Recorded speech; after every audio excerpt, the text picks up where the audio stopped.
buenas noches, amigos, amigas de Conversando en el 21. Hoy estamos con Pablo Llanes, el secretario de Educación, Ciencia, Tecnología e Innovación de la Ciudad de México. Pablo, muchísimas gracias por recibirnos. No, al contrario, gracias a ustedes y a ti por esta oportunidad de conversar. Qué amable. Y bueno, pues empecemos por esto que te decía fuera de cuadro, que era, ¿por qué tenemos todos estos elementos tan amplios, cada uno de ellos, en esta Secretaría? Educación, Ciencia, Tecnología. Es muy interesante tu pregunta, y de alguna manera expresa lo que ha sido el proceso de construcción y desarrollo institucional del gobierno de la Ciudad de México a partir de que se elige a las autoridades, empezando con el ingeniero Cuauhtémoc Cárdenas.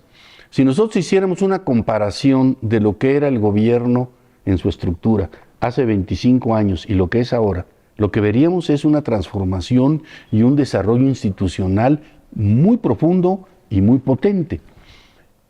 La Secretaría, la SECTEI, tiene todos estos atributos porque fue producto de un desarrollo y evolución institucional.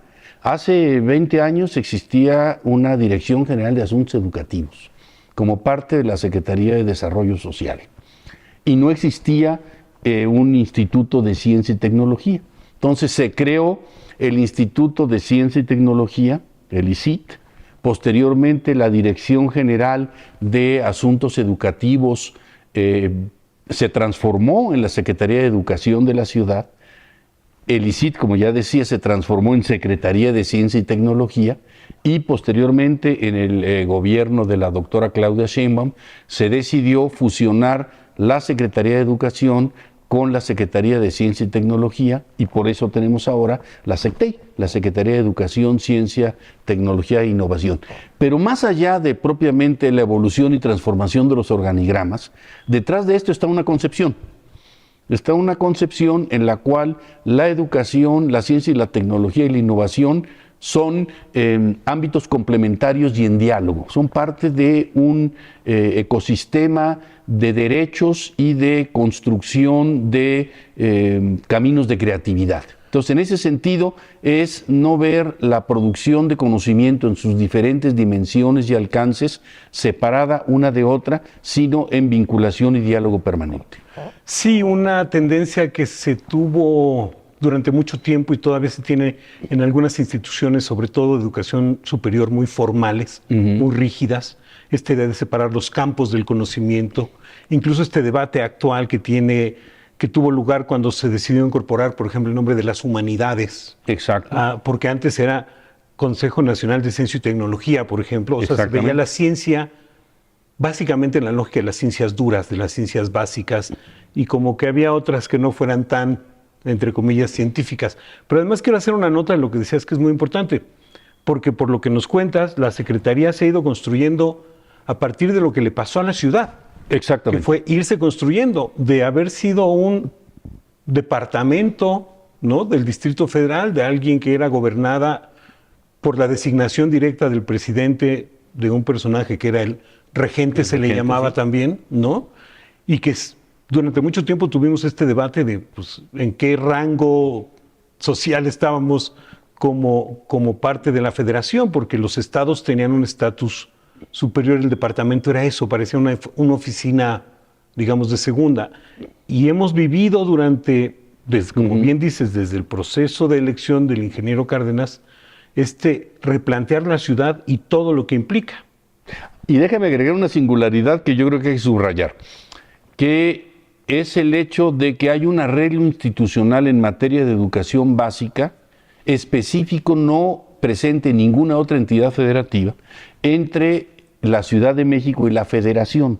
Cuando se impulsó, creo que fue en el sexenio de Ernesto Zedillo, el proceso de descentralización educativa, los servicios de educación básica se descentralizaron a las entidades federativas, sí, salvo el caso de lo que en ese momento era el Distrito Federal. Entonces, la operación de la educación básica, que es preescolar, primaria y secundaria, está en manos del gobierno federal a través de una autoridad educativa federal, que así se llama, y con la cual, por cierto, tenemos excelente relación y excelente vinculación y colaboración. Es la que dirige ahora Luciano Concheiro. Exactamente. Concheiro, sí. Y en ese contexto, la ciudad llevó a cabo iniciativas propias en materia educativa, vinculadas en algunos casos a educación inicial, que es todavía una cuestión pequeña y que hay que reconocerlo, pero construyó un sistema propio de educación media superior.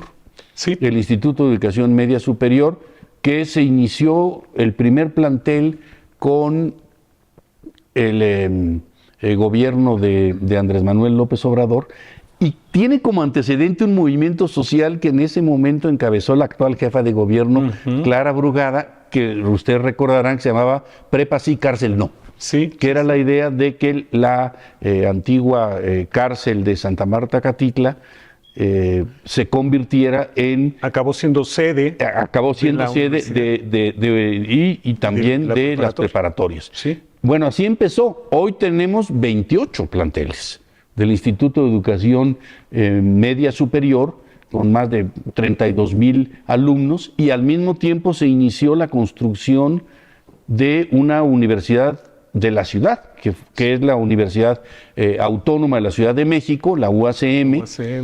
Y en este ámbito de la educación superior, que es fundamental para la ciudad, por la propia escolaridad de la ciudad, la propia composición demográfica de la ciudad, durante el gobierno de la doctora Sheinbaum se echó a andar la Universidad Rosario Castellanos, originalmente Instituto Rosario Castellanos, después Universidad Rosario Castellanos, ahora Universidad Nacional que ahora Rosario va a Castellanos, extenderse a todo el país. que va a ser una universidad nacional, digamos, pero nació aquí, nació en la Ciudad de México, lo mismo que la Universidad de la Salud, la UNISA, que también está planteado que se convierta en una universidad de carácter nacional. Entonces, la ciudad ha contribuido a desarrollar sus propias instituciones, sus propios ámbitos, y al mismo tiempo, pues ha contribuido, y ahora lo estamos viendo, a la construcción de instituciones nacionales de educación superior. Y los programas sociales también, es muy interesante esto. Sí, porque otra vez, haciendo este recuento, nos damos cuenta que el tamaño de la ciudad siempre ha tenido esta gran relevancia. Como centro del país, aquí se han generado muchas instituciones, es la sede de algunas de las más importantes universidades autónomas del país. Aquí tenemos al Poli, aquí tenemos como sede... Aunque el Poli no es autónomo, pero de las grandes instituciones. Comparando el valor que tienen, la Universidad Nacional, la UAM, el Politécnico, estas grandes instituciones que a nivel nacional tienen mucho peso, aunque en efecto el Poli no es autónomo, y el eje que siempre ha sido en la ciudad para la definición de muchas políticas. Tú eres un experto en políticas públicas, has estado metido en trabajo de gestión, de desigualdad, siempre viendo los fenómenos sociales desde una mirada macro y de una mirada integradora. Y por eso quiero que ahorita me empieces a platicar, ya en este rápido recuento que hicimos, que me digas, por ejemplo, en el nivel de educación inicial y básica, ¿qué es lo que enfrenta hoy nuestra ciudad y en qué proyectos estás pensando seguir avanzando en lo que ha pasado en la ciudad? Sí, con mucho gusto. Bueno, primero señalar que la propuesta educativa en el programa de la jefa de gobierno Clara Brugada es central.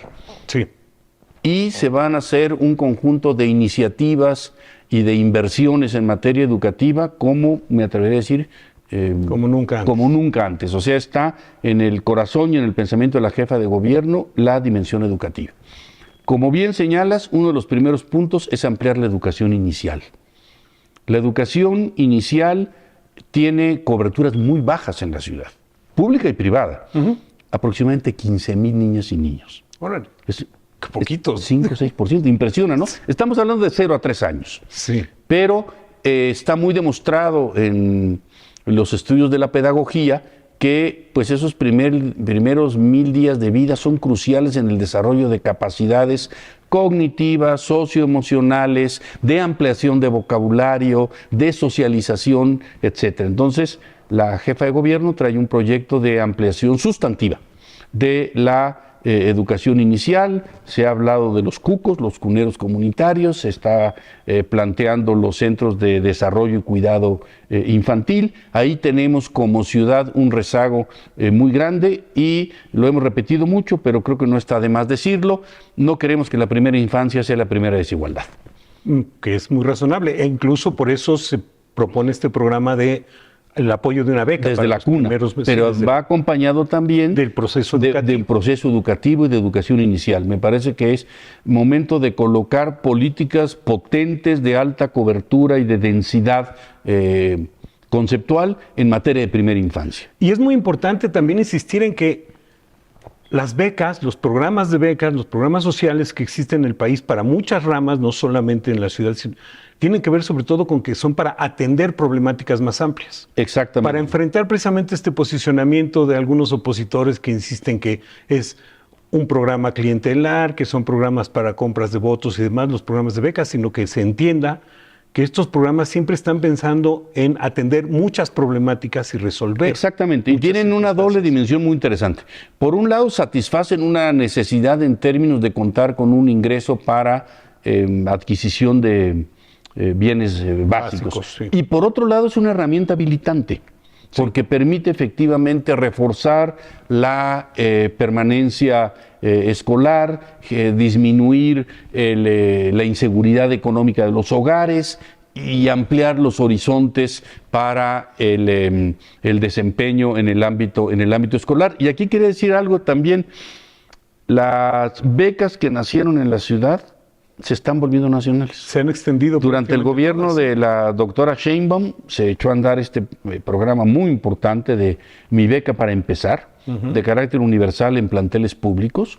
En la Ciudad de México, 1.200.000 personas recibiendo esta beca, uno de los programas de becas más grandes de América Latina, y ahora se está convirtiendo en una iniciativa nacional. Con la beca Rita Cetina, que en este año va a operar en el nivel de secundaria, y entonces pues la ciudad también resuelve, atiende, afronta problemáticas locales y tiene proyección nacional. Bueno, el ejemplo mayor es la pensión de adultos mayores, claro, que nació en la ciudad y ahora está en el ámbito nacional. Y que todas estas becas, lo dijiste bien, son habilitantes en el sentido de que, al fin de cuentas, tienen el objetivo de ayudar a toda la población a cumplir y obtener y ejercer los derechos. Y además tiene un rasgo muy importante, que son universales. Sí. Universales en términos del horizonte de la educación pública. Ahora, hay que subrayar que la educación básica es esencialmente pública. No sucede lo mismo con otros niveles educativos porque históricamente ha habido un rezago de inversión pública en educación superior. Y por eso son muy importantes iniciativas como la UACM, la Universidad de la Salud, la Universidad Rosario Castellanos y lo que ha planteado el gobierno federal de ampliar en 300,000 lugares la disposición de espacios para educación superior pública. Sí, eso es un incremento como casi duplicar la población. Porque sí ha habido un rezago histórico. Porque en realidad, políticas también que no. Sí, claro, absolutamente. Que estaban fomentando la promoción de la educación privada. Y sobre todo la superior, ¿eh? Sí, es sí, muy interesante. Incluso organismos internacionales como el Banco Mundial planteaban que la inversión pública debía ser en lo básico, nada más. Y que lo otro pues debiera más corresponder. Y la verdad es que en el país pues la educación pública superior anda por el 55-60% de la matrícula, cuando en educación básica anda por el 80-85%. Entonces hay una apuesta por la inversión pública. La UACM fue después de la UAM, que es de los años 70, sí, la primera inversión en materia de creación superior. de una universidad de educación superior pública en la ciudad. Entonces, ahí hay un reto muy importante. ¿Cuántos años después? 40, ¿no? Prácticamente. O sea, es un rezago que hay que... Y es un rezago que va acompañado de un proceso que presiona cada vez más la educación media superior y superior, primero porque hay más escolaridad. Y en la medida en que hay más escolaridad, pues se busca acceder mayor necesidad, a mayores niveles de ciclos educativos superiores. Y por otro lado, pues la ciudad tiene un cambio demográfico. Es que hay que asumirlo. O sea, la ciudad tiene una tendencia a tener cada vez menos niñas y niños, más jóvenes y adultos jóvenes. Y en este segmento de población, pues es una demanda que va hacia la educación media superior y la educación... y la superior, ¿no? Y la superior. Y por eso la jefa de gobierno ha planteado la ampliación también de la matrícula de educación media superior en la ciudad, que yo creo que es un elemento muy importante, y asimismo el establecer un nuevo mecanismo de acceso a la educación media superior que reemplace las limitaciones y problemas de lo que conocemos como el Comipens. En materia de educación básica, una cosa es que no esté descentralizada y otra cosa es que el gobierno de la ciudad no tenga posibilidad de intervenir en un conjunto de elementos que tienen que ver con la educación básica. Viene un gran programa de mejoría de la infraestructura escolar. O sea, parte del problema es que ya tenemos en muchos casos una infraestructura escolar un poco envejecida, claro, que ha tenido mantenimientos, pero en general mantenimientos menores, y la jefa de gobierno ha instruido iniciar un programa que permitirá que a lo largo de la administración todos los planteles de educación básica de la ciudad reciban una inversión significativa para una mejora palpable que tiene que ver con muchos ámbitos, tiene que ver con la infraestructura hidráulica, tiene que ver con la sombra, tiene que ver con los bebederos de agua, el reverdecimiento de las escuelas, su embellecimiento. Eso te iba a decir, el reverdecer, ¿no? Es la escuela verde, porque hoy las escuelas, en buena medida, muchas de estas instalaciones son grises, es decir, prácticamente no hay... Yo digo, a veces parece un homenaje al cemento. Sí, de pronto parecen más reclusorio. O sea, tenemos que asumir que la estética y la emoción juegan un papel clave en el aprendizaje. Pues el espacio en el que lo vives es fundamental, ¿no? Lo que estamos esperando no es solo que las niñas y niños tengan condiciones funcionales para aprender.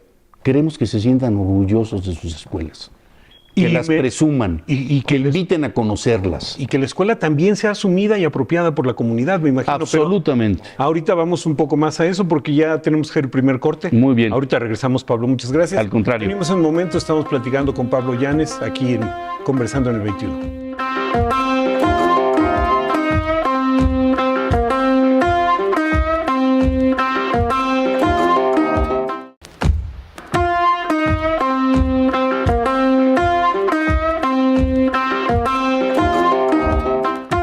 Bien, estamos de regreso aquí platicando con Pablo Llanes, secretario de Educación, Ciencia, Tecnología e Innovación de la Ciudad de México. Empezamos charlando sobre todos estos temas amplios del nombre de la Secretaría y nos hacías un interesante recuento de que es una colección. Hemos ido reuniendo creaciones previas, conocimiento, experiencia para crear un área que se haga cargo de muchas cosas que tienen que ver pues, prácticamente con toda la gestión de lo que pasa en la ciudad. Así es. Y ahorita hablábamos de los espacios de las escuelas. Por ejemplo, este interesante programa de vamos a renovar, no solamente pintando paredes y comprando bancas en las escuelas, sino que las escuelas de educación básica, sobre todo, sean espacios que integren a la comunidad. Que los niños se sientan en un espacio propio, que lo apropien, que lo enriquezcan, pero que no sea solamente como esa frontera en la que de la barda para adentro están los niños y la familia y el contexto y el vecindario afuera, ¿no? Ese es un tema central y además, a ver, la infraestructura social más grande que tenemos en la ciudad es la infraestructura educativa. Y al mismo tiempo es la que menos uso intensivo tiene. Porque la infraestructura educativa se utiliza unos días a la semana y unas horas cada día.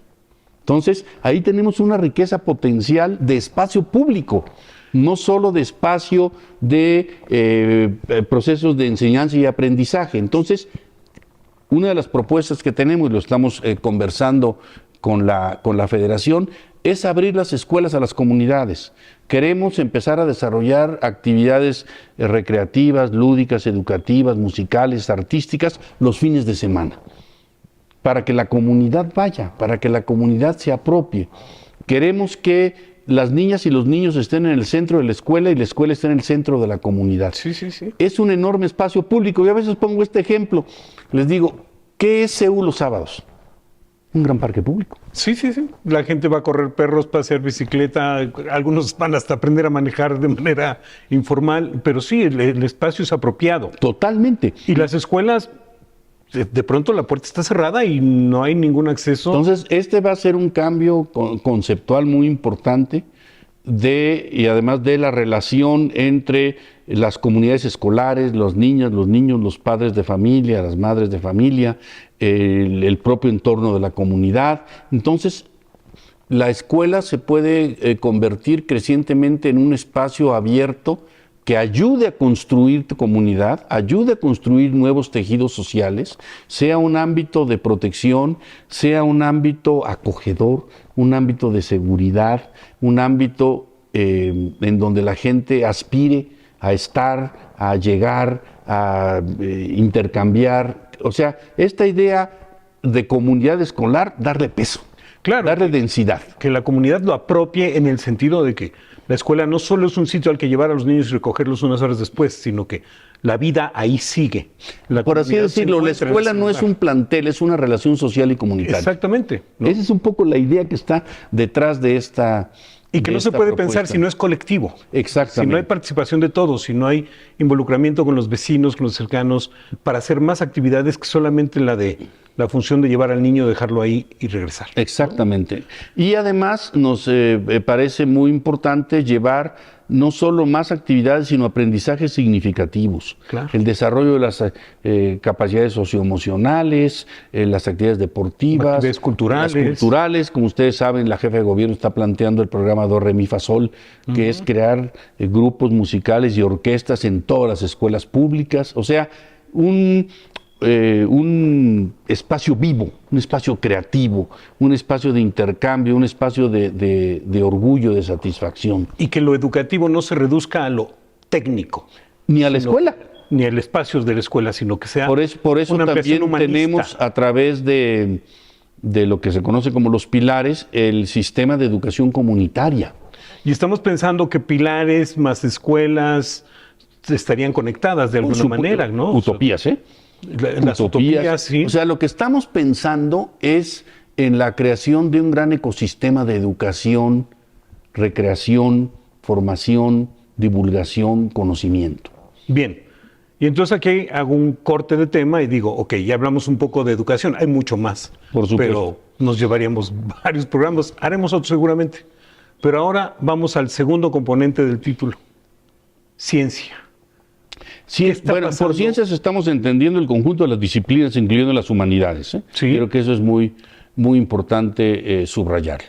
Y asumimos que el desarrollo científico y tecnológico para resolver los problemas públicos de la ciudad es un componente fundamental de cualquier política de desarrollo y de bienestar.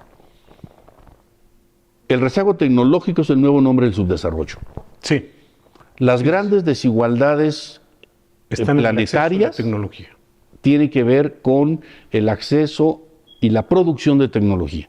Por eso nosotros insistimos en la importancia del desarrollo de las capacidades endógenas. No se trata solo de aprender a usar la tecnología. Claro, es se fundamental. trata de desarrollar tecnología propia, capacidad de producción.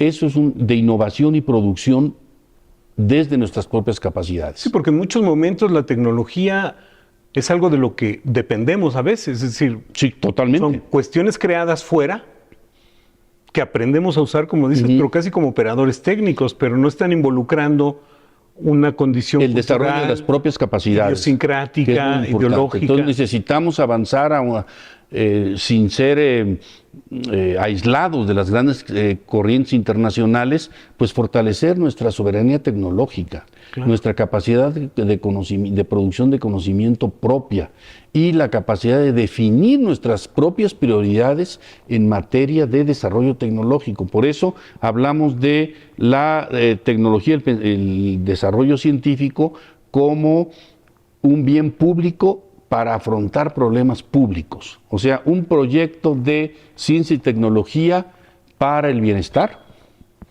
para la sustentabilidad y para el progreso compartido. Y desarrollando nuestras propias capacidades, porque si no te vuelves simplemente importador de tecnología. Sí, claro, comprador y dependiente. ¿No? A ver, déjame poner este ejemplo, que yo creo que es muy ilustrativo, la pandemia.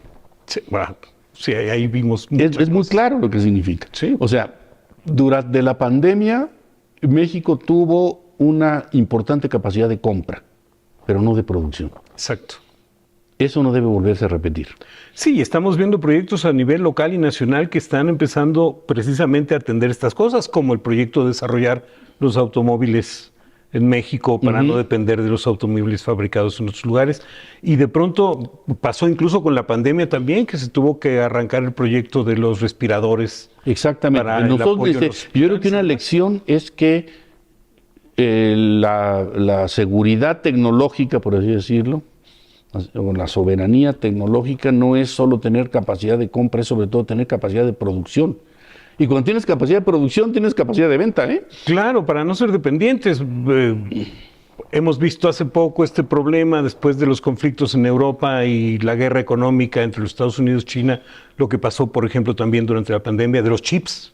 Totalmente. Los chips fabricados en otros países que de pronto empezaron a limitar el acceso a los recursos tecnológicos en muchos lugares del mundo, porque resulta que nos dimos cuenta que había muy pocos sitios donde se estaban produciendo los chips para todos los sistemas electrónicos en el mundo. Bueno, y la otra cuestión es que pues el mundo está en un momento de gran complejidad, en un cambio de época de desenlace incierto, con una disputa geoestratégica global en donde la tecnología está en el centro. Absolutamente. Y se está redefiniendo la división internacional del trabajo. Sí. Y los países dominantes van a ser los países que estén en la frontera tecnológica.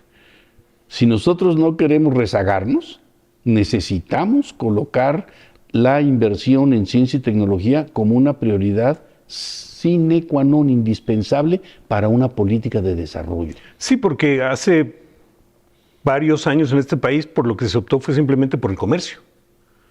Pero simplemente por la idea de que hay que tener capacidad de compra. Sí, exacto. Comercio, pasa también en la materia alimentaria, ¿eh? Sí, de hecho hay muchos campos en los que de pronto nosotros éramos productores, líderes, y de pronto nos enteramos que acabamos importando más maíz del que producíamos aquí u otro tipo de circunstancias, porque hubo políticas nacionales que estaban solo pensando en el comercio. Y ahorita están volviendo antiguos debates, que es muy interesante cómo en realidad las ideas van y vienen, no hay ideas. Sí, nada cambia por completo. Exactamente, hay una cierta circularidad en lo que se llama la economía fundamental. Y es la idea de que en materia de tecnología, agua, energía, alimentos y salud, entre más autosuficiente sea un país, mejor. Y entonces en ese sentido tenemos que pensar en una nueva concepción del desarrollo que supere esta visión muy propia del neoliberalismo de que lo importante es encontrarte en tus vocaciones supuestamente productivas naturales y generar suficientes excedentes para adquirir en el mercado internacional los productos en los precios más bajos. Eso es más o menos el esquema. No, de lo que se trata es de efectivamente repensar también la economía como un asunto de desarrollo, de derechos, de seguridad, de soberanía nacional, para efectivamente tener una mejor capacidad de negociación a escala internacional, porque a la hora de la hora se imponen un conjunto de imperativos de carácter político que acaban teniendo impactos muy profundos en la economía. Entonces, repensar la relación entre economía, desarrollo, bienestar y tecnología es absolutamente crucial. Y el desarrollo tecnológico y el pensamiento científico no lo estamos pensando solo en términos de su aplicación inmediata en algunas actividades de carácter productivo. Tiene que ver también con la manera como funcionan las políticas de bienestar, cómo funciona la educación, cómo vamos a incorporar todos los nuevos mecanismos de aprendizajes tecnológicos en la política educativa, en las políticas de salud, en la prestación de servicios, en la accesibilidad del gobierno, en fin, tenemos que pensarlo en una dimensión muy amplia y por eso cuando se habla mucho de la orientación STEM, yo les digo es STEAM. Ok. Porque hay que incorporar la A. Y no es casual que se haya incorporado la A, porque significa artes. No solo es matemáticas, ingeniería, sino que cómo se construye la innovación. Entonces, yo creo que es un tema muy interesante discutir y el papel que tienen las humanidades y las artes en el desarrollo de la innovación, porque la innovación es la creatividad.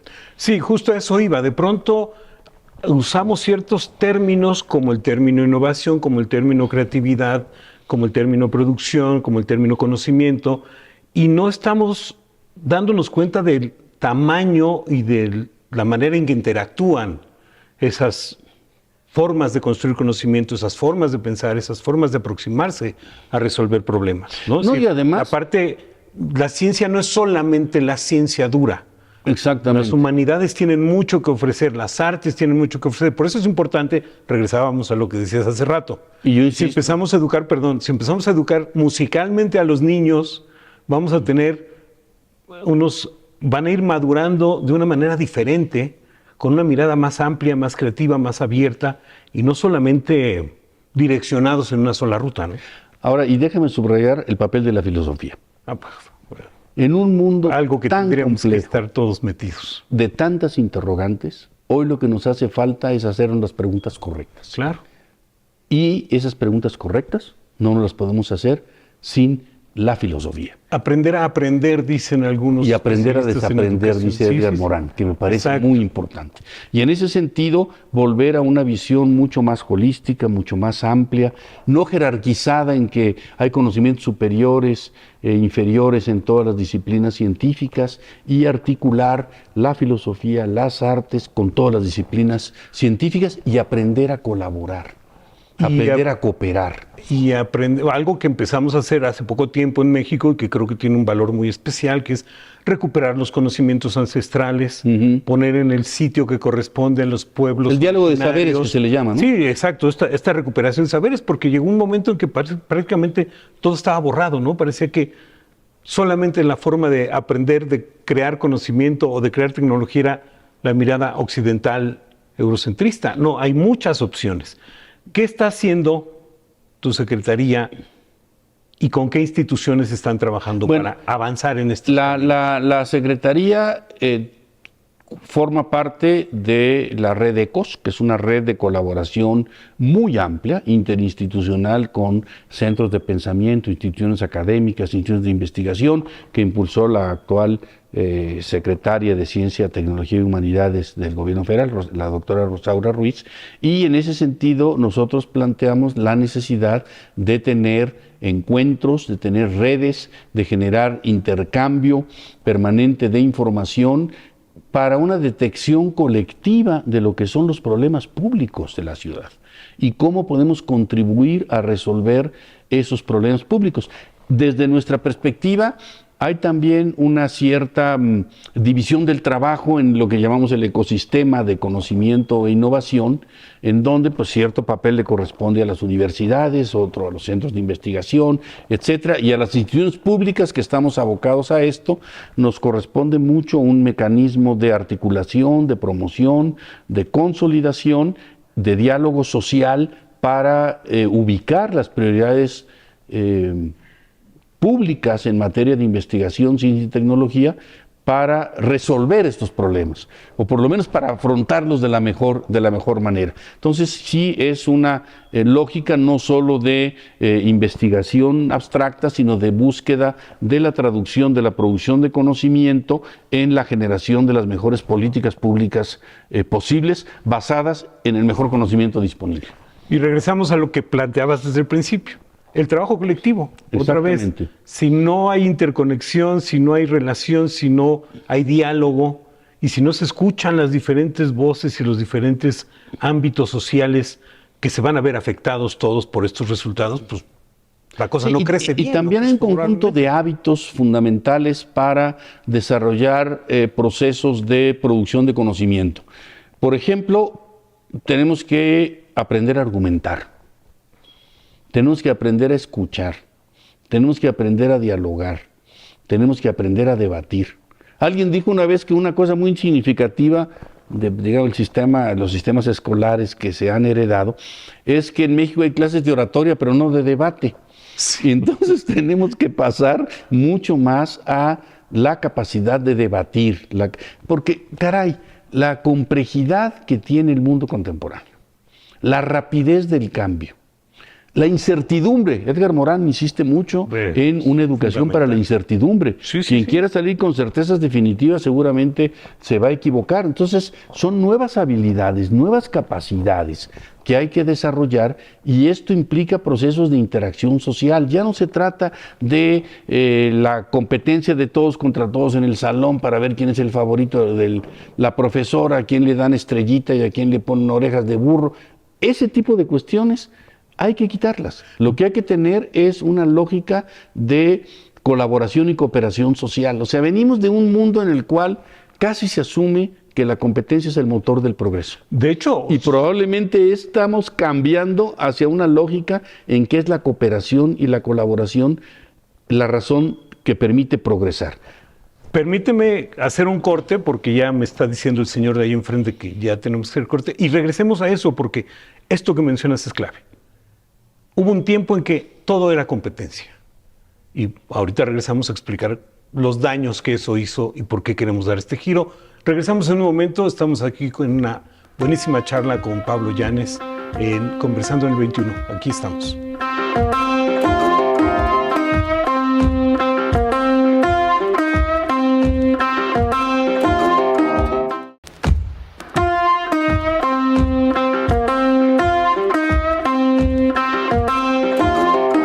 Bien, estamos de regreso para este último bloque en Conversando en el 21. Estamos charlando con el maestro Pablo Yáñez en muchas cosas y muchos temas muy interesantes. Y cerrábamos el bloque anterior haciendo esta referencia de entender la educación, la ciencia, la innovación, la tecnología como procesos muy complejos, cuyo valor esencial tal vez en primer lugar tiene que ver con entender, escuchar y ver al otro. Usar la razón, regresando de alguna manera a elementos que parecen básicos y que no necesariamente están ahí todo el tiempo. Hablabas, por ejemplo, de la capacidad de debatir, que a fin de cuentas tiene que ver con la capacidad de argumentar, de escuchar al otro, de repensar las ideas propias, de no quedarnos en que solo lo que yo sé es lo que vale la pena. Hablábamos también, por ejemplo, de esta problemática de cómo el mundo neoliberal veía todo como una competencia. ¿Te acuerdas que incluso se hablaba de competitividad, se hablaba de que el individuo era en sí mismo lo más importante, y se crearon ideas como estas de que simplemente había que echarle ganas? El echaleganismo. El echaleganismo, que era todo depende de lo que tú puedas hacer. Y nos fuimos dando cuenta que no, o sea, ya los pueblos originarios y muchas culturas y muchos pensadores sabían que no se trataba de eso, pero la mirada básicamente económica neoliberal era competencia, adquisición de bienes y adquisición de riqueza, acumulación. Pero ahora lo que tú nos estás contando es este proyecto de la Secretaría con el gobierno de la ciudad, con la jefa de gobierno, de abordar de manera diferente la problemática para beneficio de todos. Y ahí es en donde creo que llegamos al último término que constituye el nombre, que es la innovación, en este amplio sentido. Cuéntanos cómo vamos por ahí. A ver, yo diría que, siguiendo esta línea reflexiva de hacernos preguntas fundamentales, sería bueno preguntarnos, ¿educación para qué? Porque todavía predomina una visión instrumentalista de la educación. O sea que la educación es solo un medio. Sí. Es un instrumento para insertarse en el mercado laboral y a partir del mercado laboral tener mejor ingreso, etcétera, etcétera. Y de ahí incluso se han constituido categorías como la de capital humano. La educación, la salud y la alimentación, que es a lo que se refiere, que son derechos humanos Ahora supuestamente pues son capital humano y en rigor pues ya todos somos capitalistas, porque todo mundo tiene su capital humano y entonces la función de la educación es que las personas mejoren su acumulación de capital humano, porque al tener más capital humano se van a poder insertar de mejor manera en el mercado laboral y van a poder competir de manera más exitosa con otras personas. Yo creo que tenemos volver al humano un objeto, ¿no? Sí, y además, y la educación un instrumento. Sí. Simplemente un medio para... Una aproximación técnica que reduce la reflexión. Entonces, nosotros planteamos que la educación debe abordar esencialmente 4 dimensiones. Educación para la vida, educación para el trabajo, en el entendido de que el trabajo o el empleo, porque son categorías diferentes, es en un mundo de rápido cambio tecnológico un proceso de adaptación continua. Sí. Y de aprender y aprender a desaprender, porque ya no estamos en donde lo que tú aprendiste en la licenciatura te va a durar 40 años y esa va a ser tu vida laboral. Eso no hay. Educación para el trabajo, para los trabajos o para un mundo del trabajo diferente. Yo creo que es un elemento. Educación para la ciudadanía. Fundamental. Y educación para la paz. Nos parece que esas son las 4 grandes dimensiones y ahí la escuela tiene un papel central, pero el único educador no es la escuela. De ninguna manera. Los medios, las prácticas sociales, las actividades cotidianas, las familias, las comunidades. Por eso se habla por parte de la UNESCO de las ciudades del aprendizaje. Entonces tenemos que asumir que la educación es un derecho y es un bien público positivo en sí mismo. O sea, tú no puedes valorar la educación simplemente con relación al tipo de empleo que conseguiste, aunque no deja de ser algo relevante. Tener una sociedad cada vez más educada, cada vez más informada, pues nos va a permitir tener una sociedad más democrática también. Claro. Una sociedad de respeto a los derechos, de respeto mutuo, de hábitos de colaboración, y por eso tenemos que un poco restaurar su grandeza a la educación.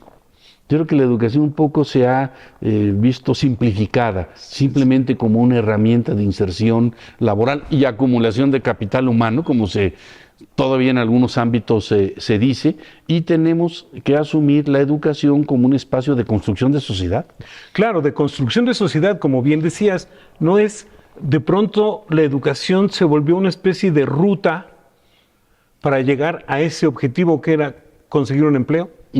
Pero en este sentido de conseguir el empleo en una empresa o en algún lugar en el que eres uno más de los objetos para negociar y comerciar, ¿no? Sin reflexionar, sin discutir, de pronto sin poder elegir ciertas cosas. Incluso había socialmente discusiones al respecto de que si había que eliminar o no ciertos conocimientos. Te acordarás que una vez se eliminó, por ejemplo, el civismo de los planes de estudio de la secundaria, cuando es fundamental esta idea de entender, aunque fuera un poco limitada la aproximación, pero entender la idea de que el civismo es, a fin de cuentas, aprender a ser ciudadano. Exactamente, la educación para la ciudadanía. Y entonces, y de pronto un día lo quitaron, o en algún otro momento se planteaba quitar la historia, ¿no? Porque de pronto algún filósofo vino y dijo, el fin de la historia se acabó, el mundo es aquí y ahora nada más, y el mercado. Sí, Fukuyama, pero... Sí, Fukuyama, y dices, wow, con qué facilidad la mirada neoliberal decide hacer cajoncitos y decir este sí sirve, este no sirve, y sacar otros, ir construyendo según sus intereses y su conveniencia, sin pensar mucho en todos los miembros de la sociedad, en esa diversidad que implica lo social y en la colaboración. Y además es interesante cómo estas diferentes miradas se expresan también en políticas y cómo las instituciones tienen también que desarrollar sus propias capacidades de aprendizaje. Un ejemplo muy interesante es, por ejemplo, el haber instituido, ya reconocido como derecho, la beca universal para niñas y niños, Mi Beca para Empezar, que es universal, es para todas las niñas y niños del nivel público, y te recordarás que incluso hubo objeciones, etcétera, sí, porque la ciudad venía de una idea de niños talento. de que había que apoyar a los que son muy destacados. Concursos, competencias. Niños talento. Y entonces la doctora Sheinbaum dio un giro muy importante hacia un enfoque de derecho a la educación y de becas universales para todos los que están en los planteles públicos, porque pues todos los niños tienen talento, ¿no? Lo que hay que aprender es a desarrollarlos, a ofrecer las condiciones para que estos efectivamente puedan llevarse a cabo. Entonces, porque desde esa mirada se olvidan de muchas condiciones contextuales. Exactamente. Que tienen incidencia en cómo alguien crece, alguien aprende, alguien se desarrolla. Y claro, un niño en mejores condiciones, pues está tal vez en una mejor ruta que otros, pero aquí otra vez tenía que ver con todos partimos básicamente del mismo lugar y habría que estar pensando seriamente en que todos pongamos una base mínima para todos, ¿no? Para de ahí empezar a... Sí, ahora, esto también nos lleva a evidenciar pues el mito de la igualdad de oportunidades, ¿no? Otra cosa que regresa a esto. Totalmente. Es un poco esta mirada de todos. Y la idea de que lo importante es que todos tengan las mismas oportunidades cuando los puntos de partida siempre son de unas desigualdades sociales, de género, étnicas, territoriales, enormes. Y la idea de que pues ya el resultado final pues ya depende de cada quien. Y que depende de ese sujeto precisamente, del individuo que vivió esas diferencias. Y entonces hay una especie de aproximación romántica a la educación que se asume que en sí misma es un gran igualador. Depende. Depende en dónde. La educación puede ser también un desigualador. Diferenciador, sí. O un consolidador de las desigualdades existentes. Entonces, por eso el enfoque nuestro es un enfoque de cerrar las brechas de desigualdad y no ilusionarnos con los promedios. Porque podemos tener, pues sí, ya un promedio de escolaridad alto en la Ciudad de México, ya estamos cerca de los 12 años, pero si le rascas un poquito, vas a encontrar que territorial y socialmente, y étnicamente, hay desigualdades muy grandes que esconde ese promedio. Entonces, evidenciar las brechas de desigualdad y tener una política destinada a cerrar esas brechas y a dar una atención muy particular a aquellas poblaciones particularmente excluidas o discriminadas. Por ejemplo, tenemos todavía muchísimo que hacer en mejorar las condiciones de inclusión educativa de las personas con discapacidad. Tenemos muchísimo que hacer para mejorar el acceso, permanencia y pertinencia de la educación para miembros de pueblos y comunidades indígenas. Tenemos rezagos importantes en materia de educación de adultos. En la Ciudad de México hay todavía una proporción de analfabetismo pequeña, pero que en la Ciudad de México cualquier porcentaje pequeño es mucha gente. Sí, pues somos muchos. Exactamente, 2%, sí, pero 2% son casi 150,000 personas, o sea, estamos hablando de una cosa seria, y ahí, por ejemplo, sí, en el caso del analfabetismo, que está muy concentrado en las mujeres mayores de 50 años. Entonces, no ilusionarse o no irse con la finta de los promedios genéricos, sino siempre tener la mirada educada para detectar desigualdades, exclusiones, discriminaciones y poner el acento en la superación de esa falta de acceso efectivo a un derecho humano como es la educación. Y tiene que ser un esfuerzo compartido entre el gobierno y la sociedad. Las transformaciones de la educación, creo que la experiencia nos lo señala, tienen que hacerse con los maestros y no contra los maestros.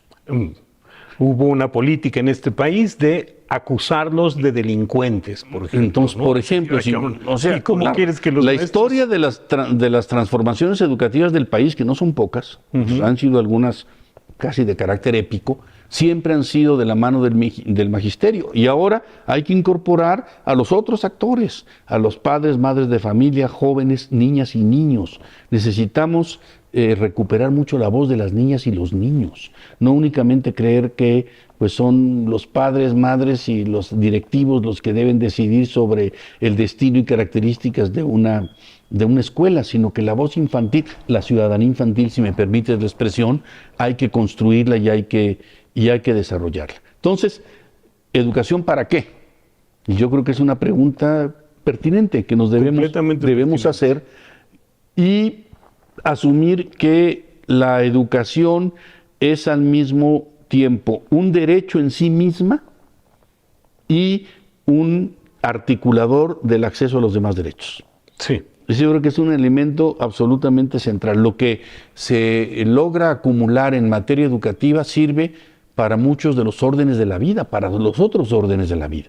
Entonces, en ese sentido, cumple a veces una función de un derecho articulador de otros derechos. No todo es educación, pero sin educación hay muy poco. Exacto. Sí, no es lo único, pero es pero sin ello constituyente, es una especie de aglutinador, es una especie de conector, ¿no? Y en México y en la Ciudad de México yo creo que tenemos una ventaja muy particular, que es que a pesar de los problemas, a pesar de esta creciente desconexión entre educación y mercados laborales, que es un tema que ahí está también presente, sigue habiendo una apreciación social muy alta de la educación.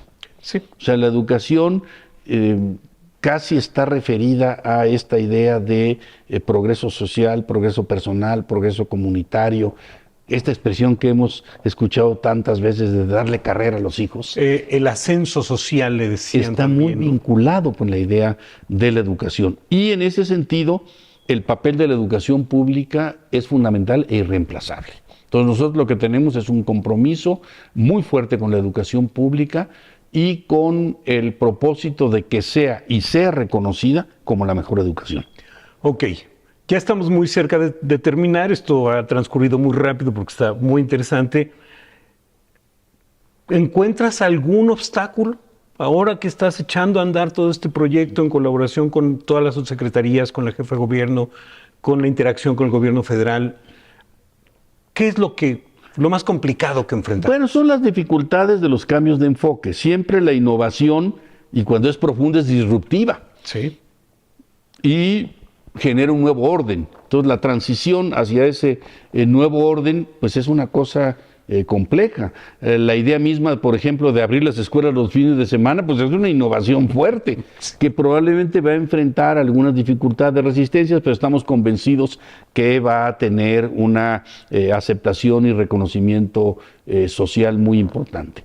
Yo creo que nos hace falta avanzar más en una cultura social de la ciencia, en una mayor apropiación y divulgación del pensamiento científico, en una reflexión más profunda sobre el desarrollo tecnológico y la necesidad de superar algunas ideas que pueden asumir, por ejemplo, que simplemente la innovación en sí misma, independientemente de sus características, es positiva, o que el desarrollo tecnológico en sí mismo nos abre los caminos del bienestar y la igualdad. Y yo creo que un poco es cómo articulamos una lógica y una cultura social de que el progreso tecnológico y el progreso científico debe ir acompañado de progreso social. Creo que un concepto que planteaste hace rato ya, un par de ocasiones, otra vez, debatir, pensar en torno a todo esto, y que los obstáculos que tenemos, como bien dices, de una transformación que estamos viviendo, este cambio, algunos dirían de paradigma incluso, pues es importante que todos empecemos por hacer conciencia de ello. Sí, en primer lugar, y encontrar los mecanismos para el diálogo, para ir avanzando, y me parece, por lo que nos has platicado, pues que el enfoque va bien y que vamos por buen camino. O sea, estamos atentos a escuchar otras opiniones. Lo que nos estás diciendo me gusta mucho en este sentido, decir, pues si a mí así como me lo acabas de platicar, yo digo, me parece un abordaje acertado, interesante, vayámoslo revisando, y si no tienes problema, pues pronto nos volvemos a ver y nos sigues contando cómo va la cosa, porque con mucho gusto, pinta claro, muy bien, está muy interesante. Y yo creo que hay que recuperar el arte de la conversación. Claro, es fundamental. Es un elemento civilizatorio, y en estos tiempos, pues no confundir sociedad de la conectividad con sociedad de la comunicación. Lo vivimos todos los días con las redes sociales. Pues Pablo, te agradezco No, al infinitamente que nos hayas recibido aquí en la Secretaría y pues muchísimas gracias a ustedes por acompañarnos, muchísimas gracias y nos vemos en el próximo Conversando en el 21. Hasta pronto. Muchas gracias.